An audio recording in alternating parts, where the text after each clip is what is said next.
I am joined by Maya Gaddie, who's a Quiet Power Strategy alum, and I'll let her tell you more about what she does. But Maya, thank you so much for joining me.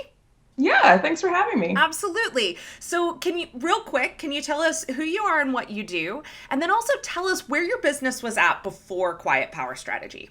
Absolutely. So I'm Maya Gaddie, and I help purpose-driven entrepreneurs find their message and their purpose by taking action in their business. So Yes. before Quiet Power Strategy, I was kind of stuck in this business model that was fading away for me. I wasn't as jazzed up about it, and I needed something else, another focus, which I found in Quiet Power Strategy.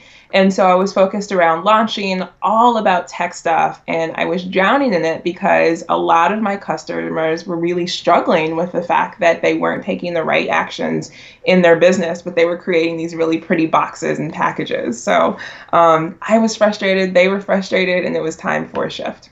Gotcha. Well, that's a very common place that people come to us at that change in business model. So love that. All right. So what are speaking of changes? What are one or two of the specific things that you changed about your business during the program? Absolutely. So I really focused in on my chief initiative, and I offered a mastermind program as well as a small group coaching program. So, two totally different things that I've been dreaming about for a while. And I decided to use your living room strategy to create those two. And I filled both of those programs. So, that was pretty cool. That is Yeah. pretty cool. All right. So filling two programs is really great. Are there any other concrete results that you can give us that are related to the changes that you made? Absolutely. So while I was in the Quiet Power Strategy, I made just over $20,000 with the mastermind and the coaching program that I had not expected at all. So that was really an awesome, awesome thing.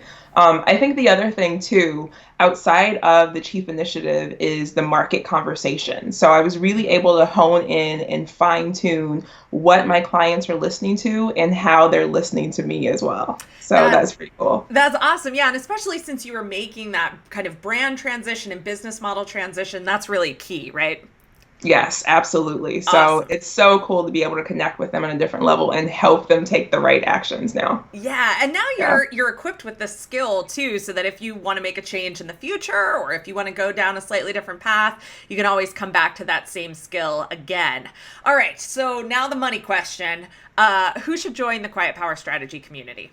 I think quiet power strategy is for doers. I know that you emphasize it's not for a particular personality type, and it's certainly not for people who want to follow formulas, and I absolutely agree with that. But I don't think I would have gotten as much out of quiet power strategy if I didn't actually dig in and do the work. You give so many insights and so much great feedback if you're working with you at the mastermind level, that gosh, you just got to be in the moment and really soak it all in and then go apply what you're learning in real time, I think. Yeah, I totally agree. You got to do stuff to get the value out of it. It's not about learning, it's about doing stuff. Absolutely. Well, Maya, where can we find you online? You can find me at mayagaddy.com. Well, that's very easy, Maya. Thank you so Very much for easy. joining me today. Yeah, thanks for having me.